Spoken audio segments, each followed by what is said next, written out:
Everyone and welcome back to my YouTube channel. तो आज पढ़ाई करने से पहले हैप्पी न्यू ईयर सबको। और आप कैसे हो सब? मेरे को कमेंट्स करके बताइए सब अच्छा चल रहा है, कैसी चल रही है आपकी पढ़ाई वगैरह। और आज हम स्टार्ट कर रहे हैं प्रियम्बल।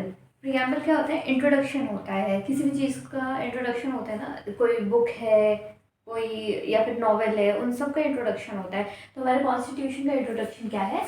प्रियम्बल है। ठीक है, तो प्रियम्बल में एक आइडिया दे रखा है और कि इस आइडिया के बेस पे हमारा पूरा कॉन्स्टिट्यूशन बना हुआ है। ठीक है, तो अब हम इसको बस एक बार रीड आउट करेंगे और फिर इसके इम्पॉर्टेंट वर्ड्स को निकाल के हम एक एक करके आराम से समझेंगे कि ऑब्जेक्टिव क्या है प्रियम्बल का, कि प्रियम्बल में जो जो वर्ड्स हैं उनका मतलब क्या है और वो क्या प्रोवाइड करवा रहा है। ठीक है, कोई अमेंडमेंट हुई है कॉन्स्टिट्यूशन में तो वो उसमें कैसे इंक्लूड हुआ है, क्या क्या और बेसिक स्ट्रक्चर होता है इंडियन कॉन्स्टिट्यूशन का या प्रियम्बल का, उसको नहीं करते फिर भी कैसे अमेंडमेंट होकर इंक्लूड हुआ है, तो वो सब हम पढ़ेंगे बाद में। बट एक बार प्रियम्बल को रीड आउट करते हैं। ठीक है, तो इसमें सबसे पहला वर्ड आता है we, the people of India.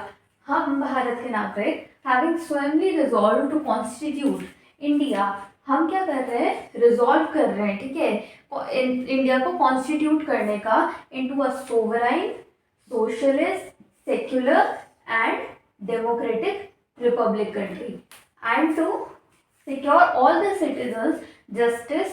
अब ये लोग मिलके वो कर रहे हैं, रिजॉल्व कर रहे हैं। इसके बाद ये क्या कर रहे हैं कि to secure all the citizen. हम सिटीजन्स को किस चीज़ से सिक्योर कर रहे हैं? जस्टिस से, सोशल, इकोनॉमिक। कौन सी जस्टिस मिल रही है हमें?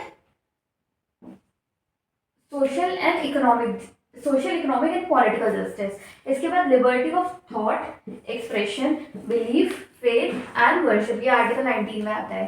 ठीक है, इसके बाद ये शायद डीपीएसपी में आएगा या फिर उसके अलावा में पहले भी आएगा कॉन्स्टिट्यूशन में, जब हम आर्टिकल्स पढ़ेंगे ना सारे फंडामेंटल राइट्स वाले, उसमें आएगा ये सारा। ठीक है, इक्वालिटी ऑफ स्टेटस, स्टेटस की इक्वालिटी। इसमें स्टेटस की इक्वालिटी कैसे? ऐसे तो नहीं है कि हर किसी को हम आईएएस बना देंगे। इक्वालिटी ऑफ स्टेटस मतलब पहले हमें ना वो मिलते थे जैसे गवर्नर जनरल ऑफ इंडिया और ये सारे वो मिलते थे कि आपको ये किंग हो गए कि हम किंग है, king of Maharashtra, king of Mewar. ठीक है, तो ये सारे जो स्टेटस सिंबल्स थे ये सबको हटा दिया गया। बस अब आप तुम्हारी डिग्री के ऊपर ले सकते हो। जैसे फॉर एग्जांपल डॉक्टरेट ले सकते हो कि डॉक्टर हर्षिता झा, या फिर किसी का भी नाम के आगे, या फिर जिनने पीएचडी कर रखी है वो डॉक्टर ले सकते हो। तो मतलब एजुकेशन क्वालिफिकेशंस के ही सिंबल स्टेटस रह गए हैं। पर जो पहले जो किंग और ये सब थे ना, हाईनेस, प्रिंसेस, ये सारे हट गए। तो इक्वालिटी ऑफ स्टेटस आया है इस चीज़ से। ठीक है, उसके बाद अपॉर्चुनिटी, सबको equal opportunity for work, livelihood या फिर किसी भी चीज़ के लिए। ठीक है, to promote among them all, उसको प्रमोट करने के लिए fraternity assuring dignity of the individual and the unity and integrity of nation। एक तो यूनिटी और इंटेग्रिटी रखनी है नेशन की। इसके बाद फ्रेटर्निटी वर्ड आया है हमारे पास, और डिग्निटी ऑफ द इंडिविजुअल, एक इंडिविजुअल की डिग्निटी। सबसे ज़्यादा इंपॉर्टेंट चीज़ यही होती है कि तुम्हें हक है इंडिया में, अगर तुम रह रहे हो या फिर कहीं पे भी रह रहे हो तो तुम डिग्निफाई तरीके से रहो। ऐसा नहीं कि तुम्हें कोई डेली तुम्हारी बेइज्जती का। ओके, डिग्निटी आया है, तो डिग्निटी का मतलब क्या होता है? ऐसा नहीं है कि उसके बाद हमारे पास आया डिग्निटी। डिग्निटी, सबको डिग्निटी से साथ रहने का अधिकार है।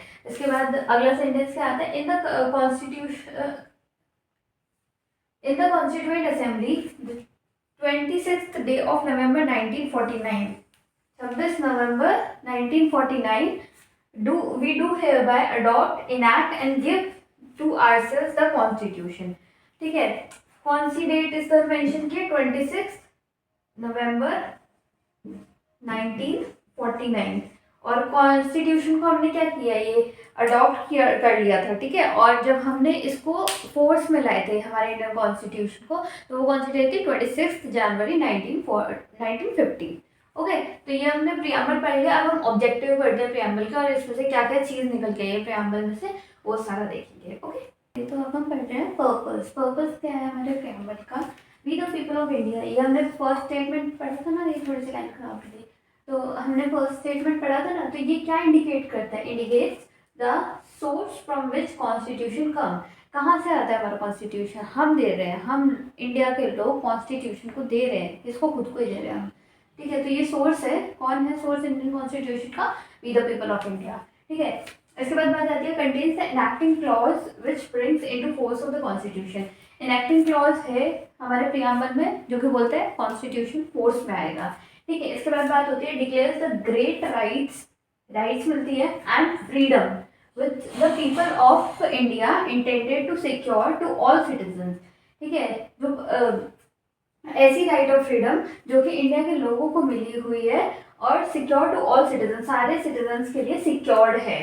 And basic type of government and polity, एक बेसिक गवर्नमेंट और पॉलिटी दे रखी वो which was to be establish, जो कि एस्टैब्लिश करी जाए। ठीक है, ये इसका पर्पस है। अब पर्पस के बाद क्या बात आती है, 42nd अमेंडमेंट हुआ है हमारे इंडियन कॉन्स्टिट्यूशन में। उसमें क्या बोला गया है, उसमें तीन वर्ड्स ऐड हुए थे, एक तो सेक्युलरिज्म, एक सोशलिज्म और तीसरा इंटीग्रिटी। अब इन चीज़ों का मतलब समझते हैं सबसे पहले। ठीक है, सेक्युलरिज्म आपको पता है ये हमारे इंडिया का कोई पर्टिकुलर रिलीजन नहीं है, हमारा इंडिया सेक्युलर है, सारे धर्मों को इक्वल मानता है। तो आर्टिकल 25 से लेकर 28, 25, 26, 27 और 28 तक इन 4 आर्टिकल्स में क्या दे रखा है, सेक्युलर प्रोविजन दे रखे हैं। ठीक है, उसमें ये है कि आप वर्शिप कर सकते हैं, आप फेथ कर सकते हैं, आप बिलीव कर सकते हैं, जिस भी धर्म को आप मानना चाहे, अपने धर्म को चुनने की फ्रीडम है आपके पास। ठीक है, तो ये दिखाता है कि हमारा जो कंट्री है वो एक सेक्युलर कंट्री है। और एक ऐसा बुमा वर्सेस यूनियन ऑफ इंडिया का केस था जिसमें बोला गया था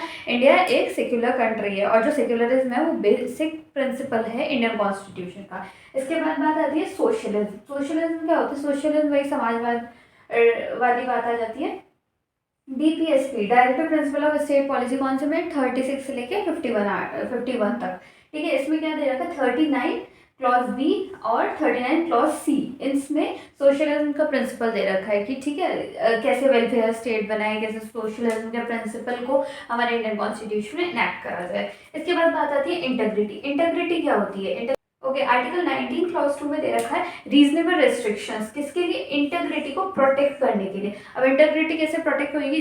इसमें आर्टिकल 19 क्लॉज 2 में है क्या? स्पीच और एक्सप्रेशन की फ्रीडम है। तो स्पीच और एक्सप्रेशन की फ्रीडम आपको वहां तक मिली हुई है जहां तक आप इंडिया की इंटीग्रिटी को नहीं खराब करते। जैसे आप करोगे तो आपके ऊपर क्या लग जाएंगे? रीजनेबल रेस्ट्रिक्शन स्टेट की साइड से। ठीक है, इधर स्टेट को पावर दे रखी है एंड इसका हो जाता है। इसके बाद हम क्लास स्टार्ट कर रहे हैं जो कि objective secures to every citizen of the constitution.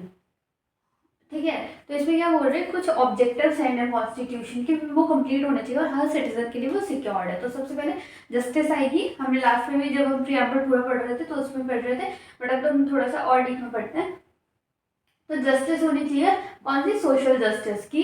हम कोई भी सोसाइटी में रह रहे हैं, जिस भी सोसाइटी में रह रहे हैं उसमें हमारे पास जस्टिस होना चाहिए। ठीक है, चाहे हम कोई भी, चाहे हम एक IAS ऑफिसर हो, चाहे हम एक नॉर्मल सिटीजन हो, चाहे हम इंडिया के प्रेसिडेंट हो या फिर कोई भी इंसान हो, तो सोशली जस्टिस होनी चाहिए। इसके बाद इकोनॉमिक जस्टिस मतलब equal pay for equal work, gender discrimination नहीं होना चाहिए या फिर बिगाड़ नहीं होना चाहिए।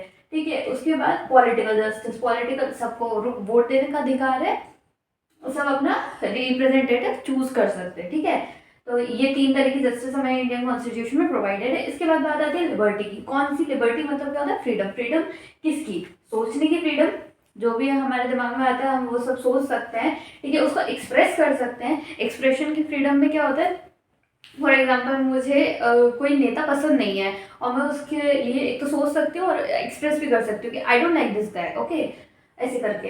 ठीक है, उसके बाद बिलीफ, कोई भी तुम्हारा जो बिलीफ हो, तुम्हारा फेथ हो या फिर जिस भी चीज़ की तुम वर्शिप हो, और ये रिलीजन के ऊपर आ जाएगा। एक्सप्रेशन के लिए कोई जैसे पॉलिटिकली खुद के थॉट्स एक्सप्रेस करना या फिर इकोनॉमिकली खुद के थॉट्स एक्सप्रेस करना, या फिर किसी भी चीज़ के ऊपर लेके तुम्हें कहीं भी किसी भी एरिया में जाके अपने थॉट्स एक्सप्रेस कर सकते हो, जब तक वो चीज़ अगेंस्ट पब्लिक पॉलिसी नहीं हो या फिर इंडिया के इंटीग्रिटी को नहीं खराब कर रही हो। ठीक है, इसके बाद बात आती है इक्वालिटी। इक्वालिटी क्या होती है? स्टेटस की इक्वालिटी। ठीक है, अपॉर्चुनिटी। ठीक है, इक्वल अपॉर्चुनिटी मिलनी चाहिए, कोई वही सेम बात, जेंडर डिस्क्रिमिनेशन नहीं होना चाहिए, कास्ट, क्रीड, रेस, किसी भी चीज़ के ऊपर डिस्क्रिमिनेशन नहीं। अभी थोड़ा सा इलेक्ट्रिसिटी का इशू आ गया, तो एक लाइट जो इन्वर्टर से कनेक्ट है वो चल रही है, बट वो शायद इधर आ रही है, पता नहीं किधर आ रही है। ओके, तो कोई बात नहीं, हम यहाँ तक तो दिख ही रहा है, तो हम यहाँ से स्टार्ट कर लेते हैं। ठीक है। अपॉर्चुनिटी है स्टेटस की, अपॉर्चुनिटी नहीं है, इक्वालिटी है, अपॉर्चुनिटी की इक्वालिटी है हमारे पास, स्टेटस की इक्वालिटी है, and to promote among them all, और उस सब लोगों के बीच में उस चीज़ को प्रमोट करने की। ठीक है। इसके बाद बात आती है फ्रेटर्निटी। फ्रेटर्निटी क्या होती है? Assuring the dignity of the individual, ठीक है, एंड इंटीग्रिटी ऑफ नेशन। कोई भी इंडिविजुअल है उसको डिग्निफाइड तरीके से रहने का अधिकार है, कोई भी इंडिया की सोसाइटी हो उसमें, और जो नेशन की इंटीग्रिटी है उसको प्रोटेक्ट करना चाहिए। ठीक है। Integrity of nation and dignity of an individual. ठीक है। That's all for the whole preamble. अब इसमें ना केसेस और आएंगे जो कि हम बाद में पढ़ेंगे। एक तो केशवानंद भारती का रेबरी वर्सेज यूनियन ऑफ इंडिया, और 2-3 SR Bommai versus union of India, ऐसे 2-3 केसेस आएंगे जिसमें ये बोला गया कि प्रियम्बल, केशवानंद भारती केस में बोला गया था प्रियम्बल कॉन्स्टिट्यूशन का पार्ट नहीं है। ठीक है। बट बाद में ऐसा वो रेबरी वर्सेज यूनियन ऑफ इंडिया के केस में बोला गया कि प्रियम्बल इंडिया का पार्ट है। तो ये सारे केस स्टडी वगैरह हम जब एग्जैक्टली ये सारी चीज़ें पढ़ेंगे तब पढ़ेंगे। So that's all for this video, and मैं आपको मिलती हूँ अब नेक्स्ट वीडियो पे। ओके, तब तक आप ध्यान रखिए अपना।